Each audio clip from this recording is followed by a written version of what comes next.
Fidèles téléspectateurs à Canal Congo Télévision, auditeurs, auditrices 96.8 MHz Radio Liberté Kinshasa. Nous voilà de retour pour la deuxième partie.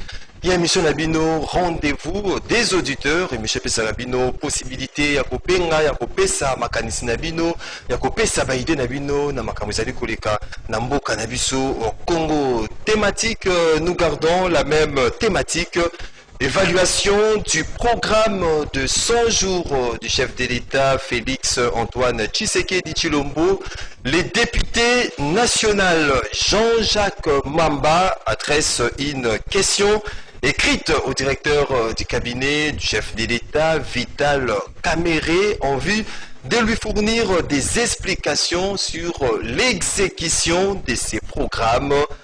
Motuna Nabiso, to bandaki nango to échange Nabiso qui focalisé dans la question comment peut-on apprécier et quelle chance accorder à cette démarche initiée par mon amboka Jean-Jacques Mamba.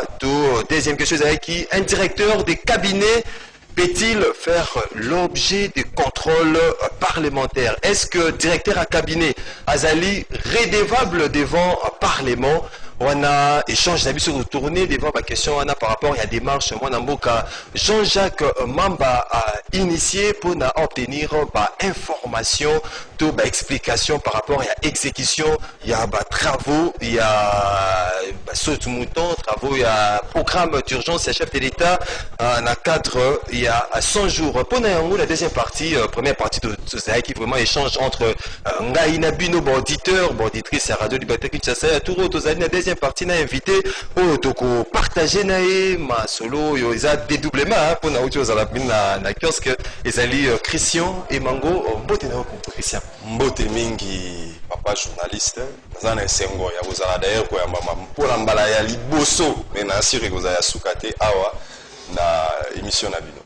Donc numéro Bokobenga ezali 082 33 33 749 082 33 33 749 pour la meilleure compréhension. 082 33 33 749. Voilà, bazali ko ndabiso na radio, bazali ko ndabiso na télévision. Numéro ezali affiché au bas de vos écrans. Oyo boko benga bopesa makanis na bino. Tokota na bosindo ya sujet na biso na mwana mboka Christian et Mango Jean-Jacques Mamba a initié une question écrite ou adressée à directeur à cabinet et chef de l'État Vital Kamerhe pour obtenir explication par rapport à la construction, tous les travaux, exécution des travaux, il y a un saut de mouton. Vous démarche oui, démarche ndenga na moni yango en tout cas na félicité. Oui, bi na mboka na biso pona kosala makambo, il faut kozala na courage. Il faut kolakisa kozala na indépendance d'esprit. Pour ebele soki alinga meka koloba bakoloba boye bakomona boye bakosala boye mais Jean-Jacques Mamba longonia koba kenda lisusu liboso po bakongomani baza na nsima na yo bakosoutenir yo à 100%.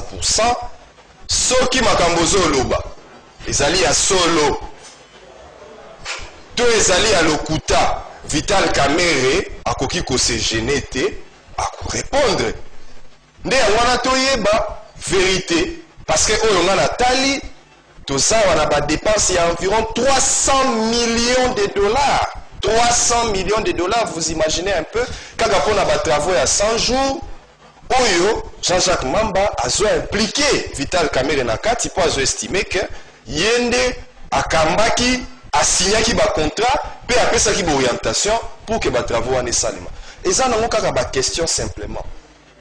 Car ma question est alors tous aussi là, Miano et Kozala bien pour la démocratie. Donc Jean-Jacques Mamba Siliko Kopesa a dénoncé ma rebelle, le béni Marambo Itali Montana no ezaki déjà au Swaki ezaki 237 millions de dollars américains.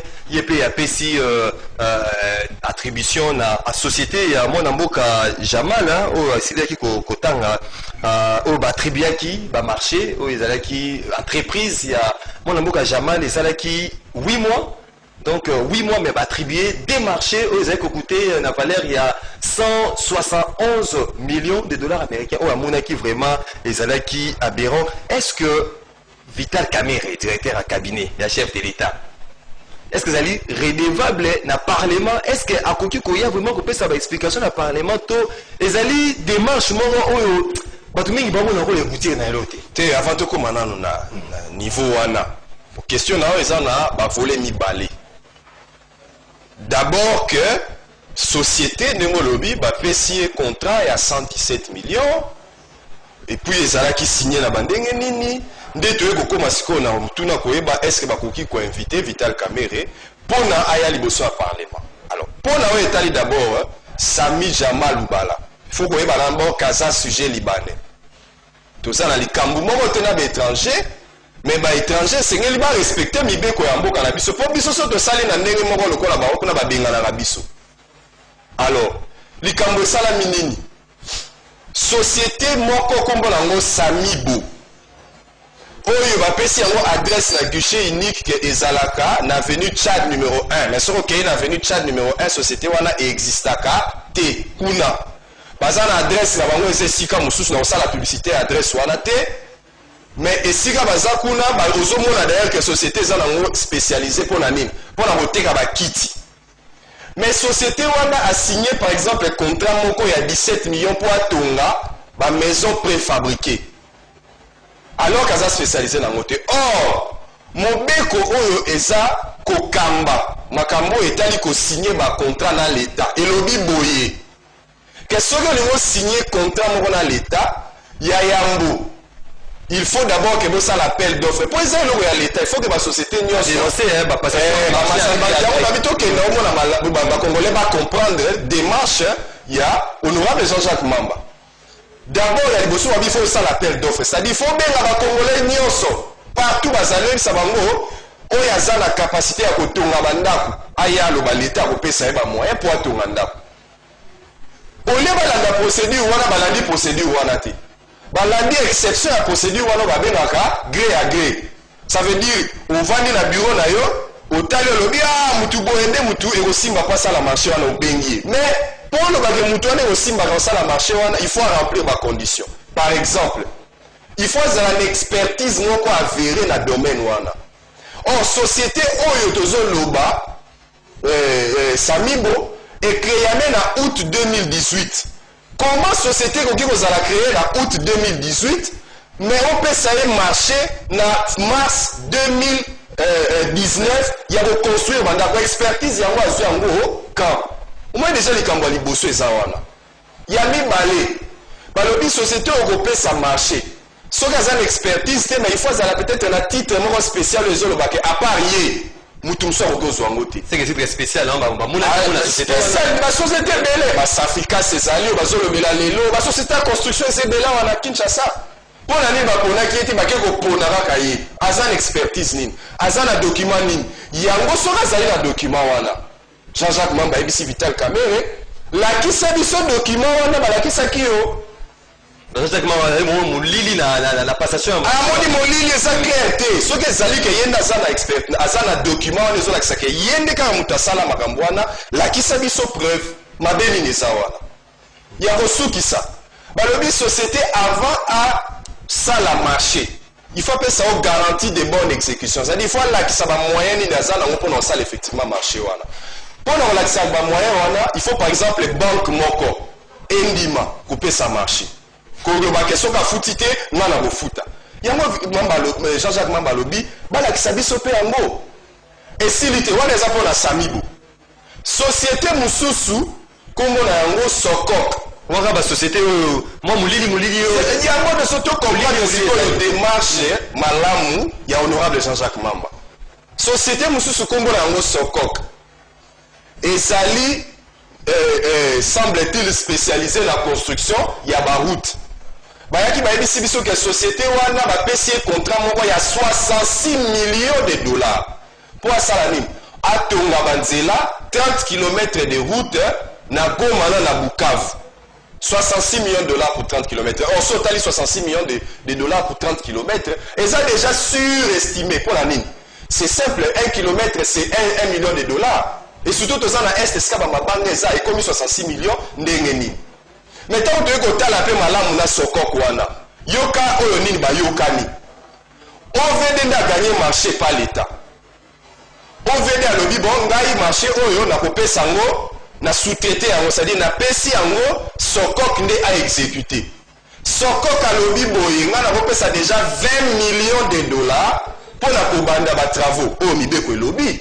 To sepeli to beti maboko. Maintenant ce que c'est que ça clarté. D'abord 1,66 millions de dollars et ça surfacturé. 2, tant où tu as marché, fonds d'entretien routier. Bah congolais bah yoka, bah lobby fonds d'entretien routier. Fonner et lobby té. Pour la raison c'est la Sokok 20 millions de dollars na ye. Yo OVD muto signa ki na Sokok kozongi sangote. Ngai fonner. Nde na kozongisa mbongo wana na ngonga oyo tozoyebisa bino Foner esi azongisi 2 500 000 dollars eza na projet à 100 jours évaluation soki bazongisi 2 500 000 dollars wana problème toyei kozwa eza libre chiffre ozopesa c'est que menai vraiment Jean-Jacques Mambati nyonso na kati ya mikanda akomi ezocircule na bareseaux sociaux na inventé te eza biloko ezali et puis nakoya mpe koloba makambo te kaka mpona plaisir ya koloba ngai mpe nazwi projet à 100 jours natali namoni konorable afungoli biso misu donc bakongolais nyonso ifo toluka sikoyo tosinvestir toyeba qu'est-ce qui se passe là-bas sikoyo libaku vraiment to mozindo ya makambo ezali question écrite bien nasilisa comme ça naleka na question écrite nayebi ke moto eza moke nasilisa Foner aye kokota na makambu ya construction ya banzela. Or, ce qu'on a un article 4 ya mukanda oyo est créé pe ozo fixer organisation na fonctionnement ya Foner. Ba pekisa Foner a s'investir, c'est-à-dire a financer ba travaux nyonso ya construction na réhabilitation ya banzela. Qu'est-ce que financement na qualité en vertu de quoi yango honorable alobi bon tango mosusu ya zana information mingi te. Tango mosusu zana information limitée. Alors, directeur de cabinet, Foner, OVD, ministre, il y a ITP, ministre de Finance, bon, on peut se faire d'informations. Comme ça, il n'y a pas sa population et voter qui est que, voilà, ma rambezo salamakuna, et ça transparent, bon, on a un moment, tout le monde a un moment. Toko Tasiko, est-ce que, Vital Kamere, ok, l'Assemblée nationale, Vital Kamere, tozali na boye bakongo ça c'est les de l'Assemblée mais contrôle il y a député il faut contacter na la présidence bakongo man esengeli bayeba boye tozali na mboka oyo babengaka état de droit ça veut dire moto te aza likolo ya mibeko biso nyonso photo respecté code oyo ezo régir ba marché public. Et le soki olingi signé marché public, il faut à la autorité contractante aux relever dans le secteur wana. Vital Kamere a signé contrat parce qu'à lobby a estimé que a relevé dans le secteur wana. Yende mutu azaki chargé dans ma travaux il y a 100 jours. Si on va interpeller dans le parlement, honorable à lobby boé. Toki va marama débat wana. Ba congolais va la raison que la vérité. Dans l'article 138 il y a constitution. Et lobby boé. Parlement ekoki kosala ba contrôle sur gouvernement, sur entreprise publique, sur et pas le BIP sur ba service public. Mais bon continue la présidence. J'ai un mandat continue la présidence. Si quand il y a des service public ezali nini? En compte la présidence. Service public ezali organisation nyonso to activité oyo ezo sala musala pona bato nyonso, ça dit pona mboka mobimba. Présidence de la République. Et que ça la mosala pona mutu moko et ça la mosala pona Congo mobimba. C'est sur base de l'article 138 de Jean-Jacques Mamba asengi na directeur ya cabinet ya président de la République aya. Alors confusion ezo salema na kati ya opinion. Et ça la nationale la partie bango Jean-Jacques Mamba la Vital Kamere to Vital Kamere et ça y a l'Assemblée nationale. Boye contrôle la parlement et ça la ba niveau ebelé. Okoki ko ça la question écrite oral. Wana surtout sur les questions écrites des makambo individuelles, ça veut dire autourni concerné yemoko. Et puis il faut ça la penza ya yo. Ce que ça oral, avant vous allez obliger, il y a qu'on s'expliquer na parlement. Mais il faut tout ça la différence. Mais on les a écrit déjà par où balé. Et ça il y a bango qui va information parce que alinga continuer la banquette mais sans information na kokako avancer. nde yango asengi ye nanu baquestion wana. Alors soki sikoyo place bato bazosala confusion eza nini, bazokanisaka contrôle parlementaire nyonso e abutisaka kaka na motion pour elongola ministre te. Bato mingi batunde pe baquestion esika confusion motion ya défiance censure bakocensurer directeur ya cabinet kuna. Il faut te reconnaître que député national to provincial aza na droit wana te, mais kasi soki réponse eza satisfaisante parlement azwaka bamikano ebele eza kaka baloi te, azwaka mpe barecommandation. Nde okomona sikoyo parlement ekoki korecommande na président de la république parce que ye même taza autorité ya directeur de cabinet ke tala par rapport ya banquête tomene tomoni ke eza clair te asali barecommandation par exemple ya kodiscipline ya kosenga ye demande d'explication ya koblame ye to même ya korevoke ye. Esika bato bazosala confusion yango wana contrôle parlementaire oyo esala bamotion eza kaka sur premier ministre na bamembre ya gouvernement oyo batika ebongo mpona bato oyo bazali kokanisa mpona olandaki ete bayi politike mingi kokola association to alliance ya cash oyo ezali UNC na IDPS mwa mbilinga ezali bamisusu bazali kosenga ete chef de l'état alongola directeur ya cabinet na ye azali kotina ye na libulu bamoni awa Jean-Jacques Mamba pa bimi awa on a motion na question écrite plutôt par rapport il y a explication marambetali construction il y a saute mouton na maison préfabriquée yosoana est-ce que admission le billet était chaque Mamba azali kotambola côté moko na ba union so bazali na posa ya mutu ya peut-être la mairie na présidence de la République pour la bazali pour analyser la sens wana to politiser likambo yote. Député ayaki na assemblée pona ba oyo bavotaki pe balobi baza pe na mandat national makambo ya 100 jours. Jean-Jacques Mamba a décrié makambo ya basote mouton tango badéputé mosusu bakendaki kotala évolution ya bato ya basote mouton sa Jean-Jacques Mamba azalaki kuna. Alors soki Jean-Jacques Mamba akendaki peut-être ete na mambo basote mouton mais projet ya 100 jours eza monene ye pa moni babisika mosusu esimbi te babisusu babazo en général mais Jean-Jacques Mamba ciblé né a ciblé sur information pas directeur lokuta mikanda ya Jean-Jacques Mamba eza adressé na directeur de cabinet à président de la République eza adressé na directeur général ya OVD ya FONER na ministre ya ITP infrastructure travaux publics ministre ya finance na ministre économie et salamité mais bato wana nyonso peut-être nde eza ba média nde va s'intéresser pour ebina makambo nyonso bakimaka d'abord gros poisson bameni freter bawa komona ngo nsima peut-être nde eza bamédia basinteresse mingi na directeur de cabinet mais adresse mikanda na ye na bato wana nyonso. Et je pense que ce qui est vraiment tout ça dans le cadre de l'état de droit bato wana bakozala censé répondre dans les délais de la loi, c'est-à-dire d'ici 10 jours. Donc ils ont makambo eza no tekeno directeur à cabinet pour non directeur à cabinet qui est l'Assemblée nationale kuna bamisu babiki bon les procédures ni la première hein ce qui DG à FONER tout ya OVD ça pour la première azalaki nommé na bato ya FCC ministre ya finance azamoto ya FCC. Donc et puis je pense aussi Willingo poste na éviter ce cas précisément wapi mais bato ebele baza wana baza bato ya FCC et puis on va adresser la directeur à cabinet à présent. Ça dit que la banquette ou a eza eza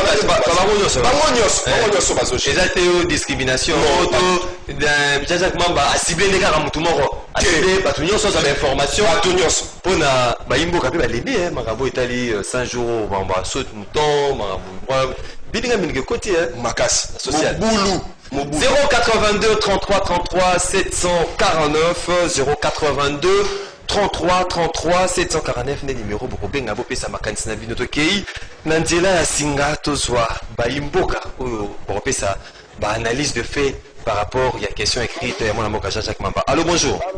Bonjour. Bonjour, ndeko nkoni na ngaliema makanisi na ndeko nkoni. Na rete papa. Tena makamba soti mouton. Donc il y a un rapport moi mais ça va politicien à Congo. Et il y a dit que pour misa peuple congolais. Bref, nous papa Fatia nous de donner à mon. Après si la robe ça la musala, mon petit mourir. La donc quand on dit que ça moi dans la question. Dans la confiance dans votre mpe meme na baélection batumbaka biloko ya seni ministre alobaka ke bato wana bazofofo bakangama ti lelo dossier wana zero donc titi ya moko na biso nga naza na confiance na wo te soti moto wana bakokanga bato te parce que eza jie na bango oyo basali mbongo wana ekweyaki na bana ya tangamamba te bana ya ipenu te bana ya delive te bana ya bandai te ekweyaki na bapolisier bacadre ya minene ya mboka lokola mpe justice ezali na maboko ya bacadre minene ya mboka eza bakosala kaka bale ke eleka bongo na sudi wana. Merci Ndeko depuis Ngaliema. Vous avez comme a suite malgré la démarche nyonso va mener abi bakadre ya mboka. Allô bonjour. Allô bonjour. Allô Bonjour. Bonjour. Obengi biso api komonani. Avec direct hein? Oui, aux en direct. Obengi biso api komonani. Oh, maître Didier, na bengi na madeki. Oui, maître Didier, makanisi na na. ngeza bukasa. Dino bugara position sisi ya développer tout. Hein? Biki ka peka sala, biki ya shile kwa sala. Ile kwa figure mo bukana kuna ni kasura ba bai na mo ko para binte. Hein? Biki ba bo siga pam bana. Jaga mamba agana pesa tu kada. Jaga mamba agana conseil tu kada. Na era bila ya jere da pouvoir faire blue bon. Biki ka siga pam ba du pia biso do comme ça. Merci, merci mon frère. Ceux qui ont bengi pesi biso makanisi na yo.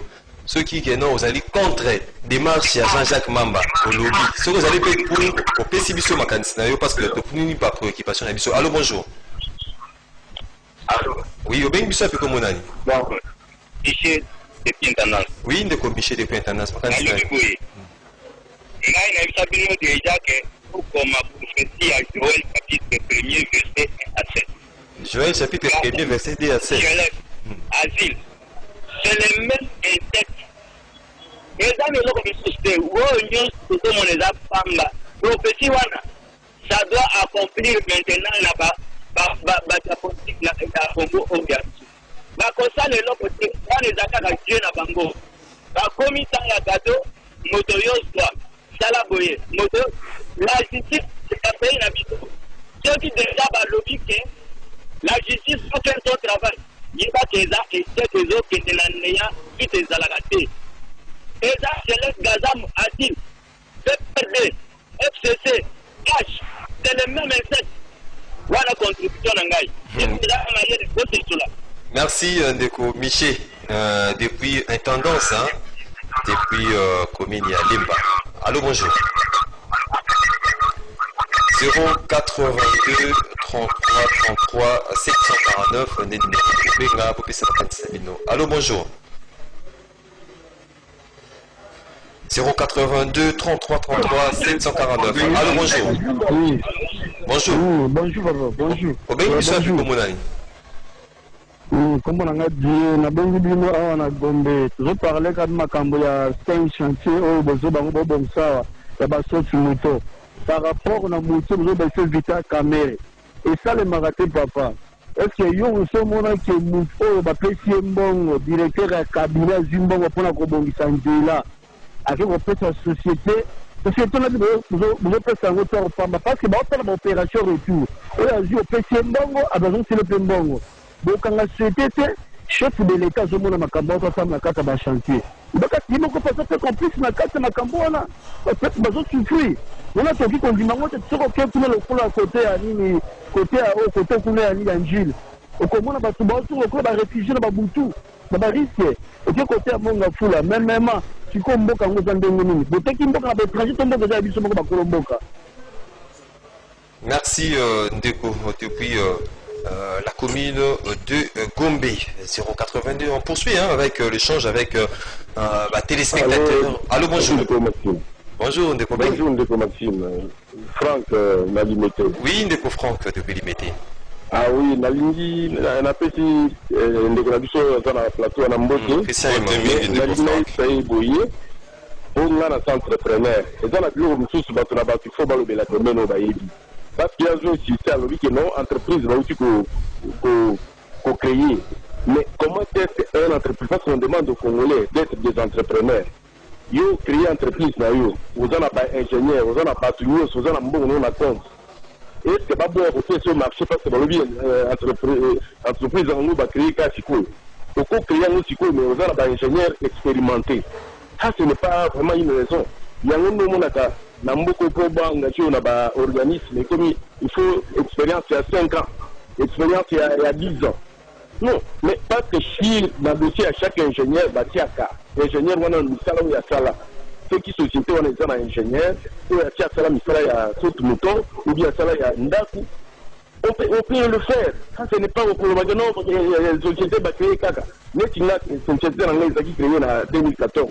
Ça nous a fait rater le marché, nous sous, en tout cas, conditions. Non, les sociétés, ce n'est pas ça. On ne peut pas encourager ça si on a besoin d'avoir des entrepreneurs au Congo. Et même lui qui est là, il ne peut pas encourager. Deuxième chose, la ligne de Zébouï. Alors, une société, ce qui s'amibo était Kakabakiki. Non, mais c'est pour moi. Dans mon entreprise, on coûte à fait transport, les anakati. On coûte à service, il y a jardinage, les anakati. Construction, les anakati. C'est ça, il faut attendre dans le statut. Il y a société, on a fait à compliquer. C'est ça au moins la ligne que je voudrais. Merci. Merci Ndeko Franck depuis la commune des Limités. Nous allons continuer avant de passer ça. Mon amour à Christian et Mango a PSAP la réponse. Hein, oui, Jean-Biki a depuis qu'il s'est insoumis. Il a contribué à que l'État a approché la commission Mobimba et la lutte contre la corruption. Et que la commission est déjà en place. Et puis, est-ce qu'à cette commission Mobimba pour le contrôle, on a le salaire il y a programme il y a 100 jours. Ce qui est alité, ou bien ce qui est allié, commission ou un rapport na bango est allié. Ce qui est allié, ce que c'est à chaque côté. Ce que le bakaka est allié copie na bango. Parce que dans les Congolais, ça peut faire confiance. Ce que c'est cette administration ya Pamba, à Simba, à Koyi bango kaka. Merci. Jean Bikila, depuis qui s'est sous commission, oui, ils ont annoncé par le chef de l'État la lutte contre la corruption. Pour éviter ce qui rapport, ça là, tout, ils allaient déjà mis en œuvre. Allô, bonjour. Bonjour. Oui, bien, monsieur je vous appelle depuis la commune Limité. Oui, comment on a Comment on a Prince, ma candidature de Prince. Madame, je le cas vraiment entre Jacques Mamba et Vital Camille. Les gens ont dit bon même. Pour moi, ça c'est non, président de la vie. Quand on a côté des enfants, avant que ta fonction. Alors, il est clair, c'est non. Ceux qui n'ont pas la présidence, n'a pas le président de la vie, je vais connaître comment les choses se déroulent. À Katia, fonction. Dans le moment où il y a un et comment il me laisse ce paiement, après on va apprendre comment les choses sont moulaka. Mais au bas déjà dans la gestion, la ngoma comme on s'allie on a besoin de tourner, du fait toi à moi expérience peut atteindre ses prix ou qui accompagne comment makambo etambola. Yango chef de cabinet na yo akomi ko dérouler ko saba ba yango Jacques Mamba a totalement raison pour suivre Vital Camille. Oui, c'est important, le chef de l'État a changé l'état d'esprit. Il est trop doux. Il est trop chrétien. Soit dans la trop dictature. Parce que les Congolais ont un esprit trop dictature, trop tirer l'esprit à dictature dans le tout Japon. Les Congolais faut faire le loco, le kangi aussi na poussé. Le kangi au salico. Corruption, le kangi au salico. Yango doit changer de comportement. 1.3. Esprit naïf doit changer. Yango doit être un homme d'État, jamais un politicien pour nous. Comment un président de la République, yo aux président de la République, tout le corps ministre a beau la exécuter ordonnance na lui au monde en peu normal au tikango peu. Voilà rapportement foutu dans un pays démocratique. Merci. Merci papa. Merci Ndeko. Tu comprendre Abi président il faut pas aller très doux, très chrétien. Abi président trop chrétien, il faut changer état d'esprit. Allô, bonjour. Bonjour, monsieur. Oui, Ndeko. Raphaël depuis Matringé, oui. Comité de suivi action des moutons va poser nos Zalaki. Il n'y a pas notre frère Nicolas. Donc, pour une réponse de révision, c'est là. Et comité des alliés, il est dit. Mais bon, ça va rapport est-il le rapport des alliés, je suis que nous le rapport. Donc, il faut que permettre de vérifier cette population que le côté de la montée. Moi, j'ai la possibilité d'amener à aussi honneur la reprise de la Congolais à la Missala. Donc, c'est l'entreprise politique. Mais essayez que pour ce marché, il y a la maison où il y a préfabriqué. Parce que quand il y a des à la carte, il faut savoir le domaine. C'était important. Après, ça nous trouve dans le marché. Dans le marché, il y a la télévision. Plus de 1500 maisons ici. Et ça maintenant entreposé. Jusqu'alors, on a 4 impôts. En attendant, le cas d'ici, il y a pour entre autres, Monica Tchatch, la maison d'Ali a fabriqué au Cabaret de Salawana. Nous sommes là, ce sont des témoignages vrais aux entreprises. On encourager la bouche de l'État, on a fait marché comme un Congolais, pour les faire dans les États étrangers. Et si Congolais a connu un sérieux, puis c'est comme maintenant qui fait qu'il y a, le Congolais, on a pour que, ah, nous sommes pas ça, ou bien, on va les faire une sélection là. C'est un peu ça le problème. Merci Naopi Loko, la Congola est moins sérieux au Batribier Misala. On prend des appels et puis tu repères sa déconcrétion et Mango à répondre à la préoccupation. Allô, bonjour. Bonjour. Oui, au Bengi Bissau Pico Monani. Oui. Au Bengi Bissau Pico Monani. Na Congo central, hein. Na Congo central. Makanisi na ondeko. Bon, entre ça et l'autre, on a ndenge totala papa, akila bakai. Mais le babuka yango, babuka. Bon, embouteillage, circulation de la population m'a payé. Les oyer banata ciblé. Les habitants, beaucoup de babuka yango dans les pays développés. Les bapesa et les cas déjà, ils ont aussi la tête, wapi. Mango pe balobi te bakotika pour te dire so koya. Qu'est-ce que poye? Hein? Ah, dire so koya. Bango bakotika kaka wana. Ye moko kutu yeso ayebida ka kozonga te aloba. O bango mobutu kutu aloba c'était ko atikala te. Ah, papa boye te. Babuka baso de muto babuka yango. Merci. Merci de Kouakoni depuis Congo central. Oui, ici Makansinaï. On prend le dernier intervenant. Allô, bonjour. Allô, bonjour. Au Bengi Bissau Pico Monani. Oui, de Komika, le Bengi Bissau. Papa, on a intervenir par rapport à la passation de marché public. Vous allez quoi? La suivi à passation à marché public. Il y a un problème de délai dans la passation à marché public. Premièrement, il y a ce qu'on appelle attribution. La carte d'attribution, il y a dans mon cambo, l'évaluation à projet avant de faire ça marché. On doit nécessairement évaluer qui est seulement l'entreprise à laquelle on veut donner le marché, est-ce qu'elle accomplit la modalité, la condition, et la condition la moins disant. Donc, c'est-à-dire, aux en moins conditions inférieures par rapport au chiffre, il y a montant évalué par rapport à la attribution au marché. Mais le nom est commis entreprise, pas même pas d'expérience, seulement que est commis le mode il y a rétro même rétro commission. Il y a un deuxième moment. Le député en question, il est vraiment dans ses droits. Nous pouvons avoir le matin que non, il a le droit de faire le suivi. Il y a procédé signature normal. Et puis, l'expérience compte dans l'exécution à projet. L'expérience compte, nous pouvons avoir le bâtiment, entreprise de Botamiga, le lobby, non. L'entreprise compte et l'expérience compte. Merci. On doit nécessairement auditionner tout ce monde-là.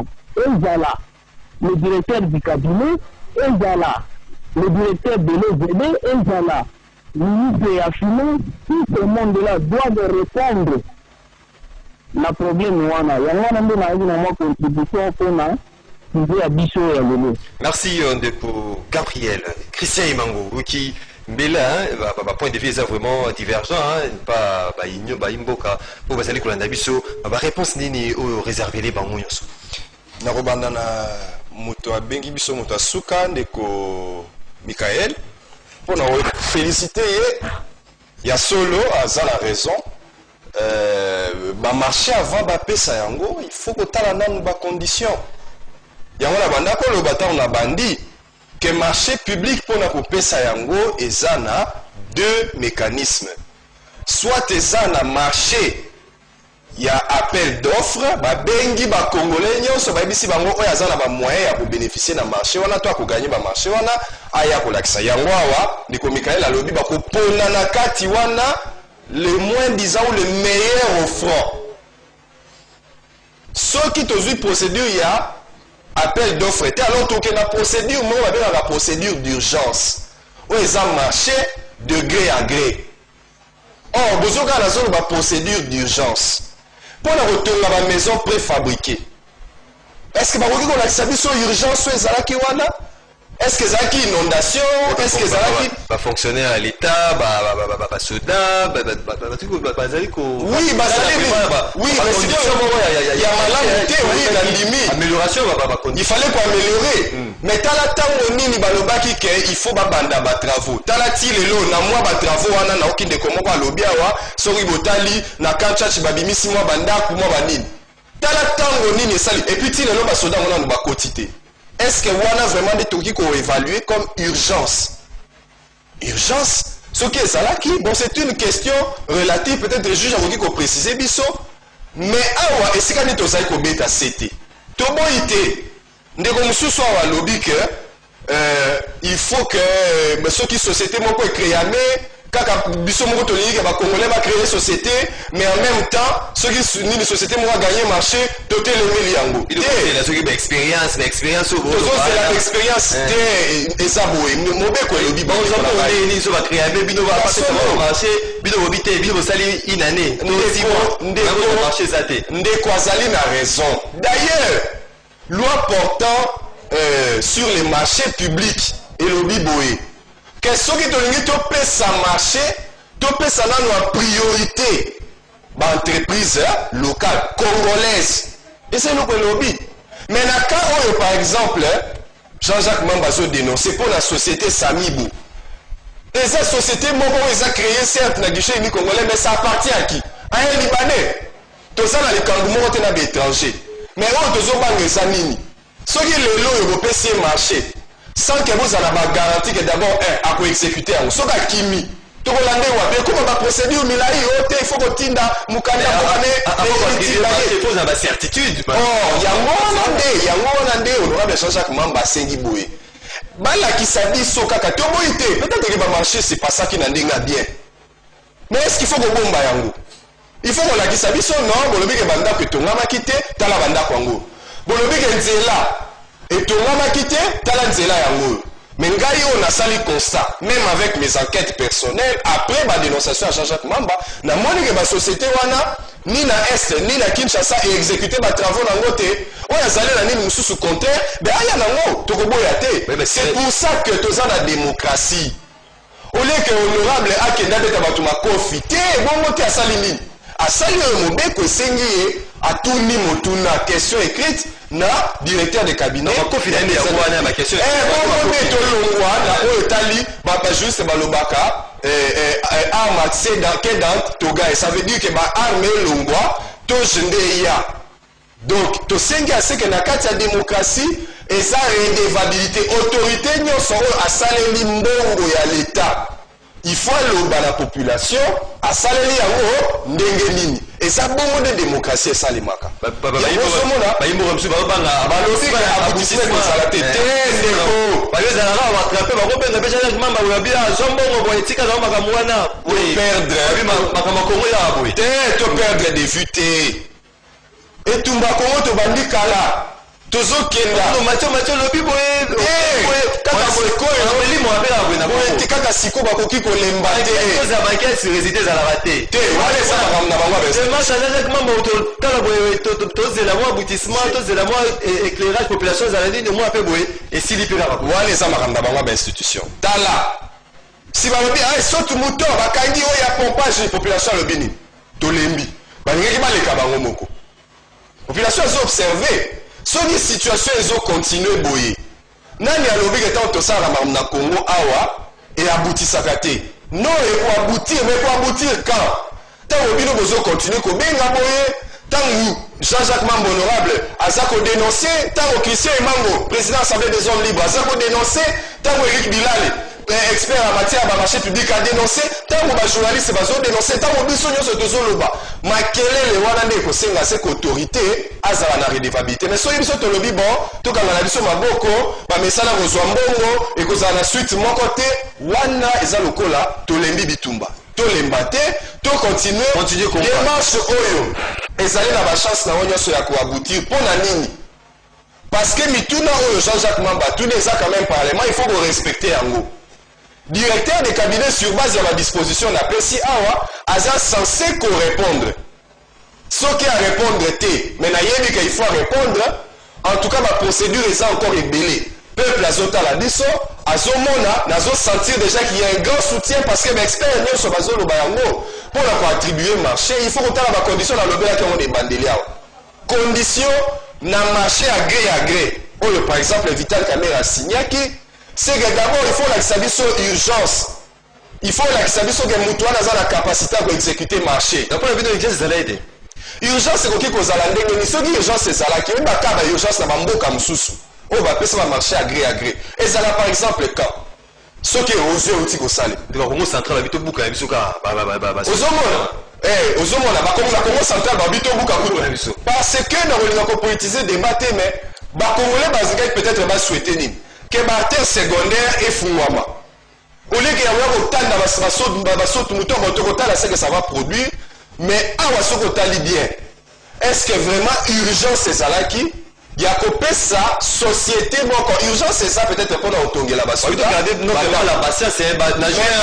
que urgence ezalaki oyebi na chine zela nalakisa yo ndakisa ya urgence d'ailleurs motuni eza malamu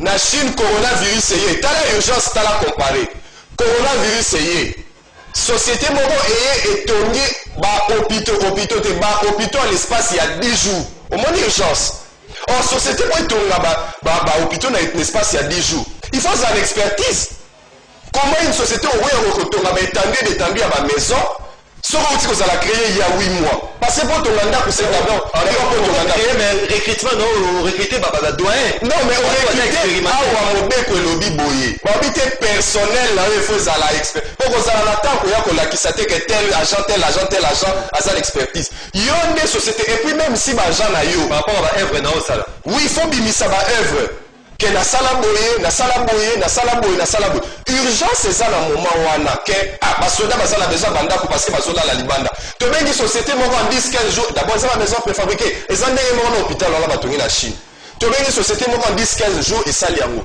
mais soki déjà société oyo bopesi ye mbongo asaleli bino plus d'une année azokoka kotonga nini ndako te alors il faut bolakisa biso soki urgence ezalaki vraiment bino tozomonaka ezalaki clair te likambo mosusu ya société sokok ovd na foner akoya kokota makambo oyo ya contrat oyo ye asignaki te mpo na nini sekaza yango tozomona tolingi te oza louche te adeba wana tokobima yango tosengi boye soki bolingi tolobake boza louche te alors boprésente biso kaka babiloko oyo epermetaki bino bojuge de ce que vous avez fait comme ça wana nde tokoyeba la suite tokoki mpe kokende devant bacours et tribunaux todépose oyo ya biso plainte dénonciation comme ça va poursuivre. Mais autre cas, il y a vraiment... Trois derniers intervenants du jour. On a mappé ça, Makansina Bino, Makansina Bango. Trois derniers intervenants. Allô, bonjour. Allô, bonjour.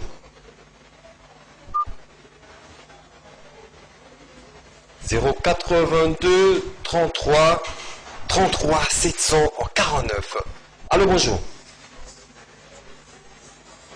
On n'a pas le signal au niveau d'une des stations. Déco Christian, Suite Yamakambo, Jean-Jacques Mamba. Wazali Molobelien, Eli ya Lukunga, pas Lukunga éviter, hein, Eli ya Lukunga, bana Lukunga balobi, akindi na makambo yo, tina suka. Ezala teo babimiselie mbongo, Jean-Jacques Mamba habite, nazo mbongo natika makambo te babi bazali na posa ya makambo ekende tina suka. Est-ce que Jean-Jacques Mamba kokomisa makambo tina suka? Bon, Mutuna et Sengela qui vraiment ils allaient poser directement à l'honorable Jean-Jacques Mamba. Parce que en tant que président de l'association, mon quoi militaire peut prendre le droit à battre, la liberté économique. Mbongo so ça la maboko abatu, il faut zonga la oina na caisse ya l'État. Est-ce que Jean-Jacques Mamba ko kendeti na suka to ko kendete, mutu azaka ka mutu. On a ko dénoncer te kaka pona Jean-Jacques Mamba. Na ko dénoncer pona l'État. Mais est-il que awa mutu azu initiative et ça Jean-Jacques Mamba. Ça c'est des 1. Des 2, Moutou Bapé ça gagne confiance au vu aussi. Oui, ça va par le passé. Moi, deux autres toujours expérience. Nous avons rumeur moi circule là. Ah, Jean-Jacques Mamba, Yepé Moulouba a démissionné en tant que porte-parole à MLC parce que ma tractation dans le gouvernement, ils ont ça là, tant que soit calculé pour Koko Tapuna. Ti l'équipe, à côté de Kunati. Jusque là, nous avons encore ça la confiance dans Moutou Bongo. Nous avons encore Kolobake. À Koki nous faire aboutir des manches au Tinasuka parce que je ne vois pas ce qui vraiment Jean-Jacques Mamba qui candidature n'a pas bima ministre. Je ne pense pas que Balina qui va les Kisango comme on dira ça là qui a voté. Bakoka qui gozoye.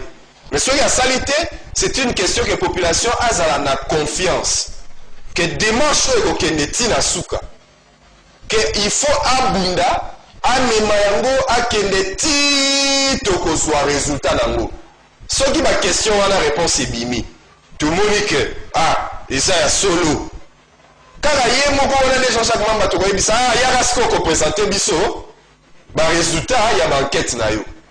Mais ce que ça peut à solo te vraiment na susu kaka yé moko wana aboya les susu ko présenter que ba kongomani bota la démarche le qui boye ezaki malamu te ezaki malamu te. C'est au peuple de pouvoir juger.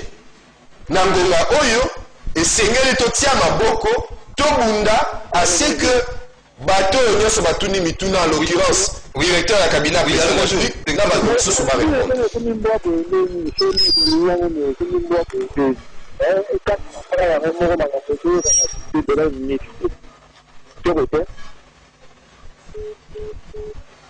Problème de captage de quoi Sili ko relevé de ko Christian et Mango de komi Sukata et Kei Abisso Makasi. Namoni a recoute l'équité. Makanisa Sukapa de train à 1 minute. Makanisanga Sukeza Boye. Honorable Jean-Jacques Mamba a Tuni Motuna simple Nabato Ebele. Notamment directeur de cabinet à président de la République, ministre des Finances, ministre AITPR, DG à OVD, etc. A Tuni Bango Baye Bissaye, Nini est justifié qui Keba Pesa ba marché à hauteur il y a 217 millions de dollars. Na procédure agré pendant que tous autres avec urgence c'est là qui était la société où va gagner ma marché baza ba société où baza expertise mon côté alors que mibeko izoko exiger en gros et enfin société Foner où azali fonds d'entretien routier aye kondima ko financer marché moko il y a construction na réhabilitation ya ba route alors que mobeko oyo ezali ko créer et ko organiser et pekisi article 4 ya mobeko wana et pekisi akende kotia zolo na ba opération ya bongo nini ezali ko justifier makambo wana gestion à l'état singa kezala clair Vital Kamerhe au nom de l'article 138 de la Constitution il faut répondre à la question écrite batuni Faut répondre na epete. tout ça la distinction Ça peut répondre. ce qu'a boyi ko répondre alors to kozwa acte que makambu bazo accusé et koki koza la vérité pour l'instant présomption d'innocence yango to sengi à répondre mais ce qu'a répondre té to kozwa acte population ko comprendre banani bazo kwa mboka na bambili ngambini. Merci Christian Emango, te rappelle Zali moko ya bapandisango ya mboka na biso Congo. Merci pour la participation na omba liposo. Merci mingi. Rendez-vous des auditeurs. Bozala qui epelé ya kolanda émission na bino, bo pesi makanisi na bino bozali na posa ya vérité sur makambo etali saute mouton, et bien tes démarches au moins ka Jean-Jacques Mamba a entreprendre déjà à kokoma na suka pe vérité to lumière et kozala établi na mikolo ezali koya. Tokutani mokolo ya lobi na cadre ya émission ya bino rendez-vous des auditeurs oyo tokobeta masolo na makambo etali 14 ans ya constitution congolaise oyo esilaki koleka mokolo ya mercredi. Donc tokutani na bino lobi vendredi pona masolo etali 14 ans ya constitution bilan. Est-ce que vous avez na posa constitution ezala ba changer yango ba changer ba disposition mususu kuna to makambo nini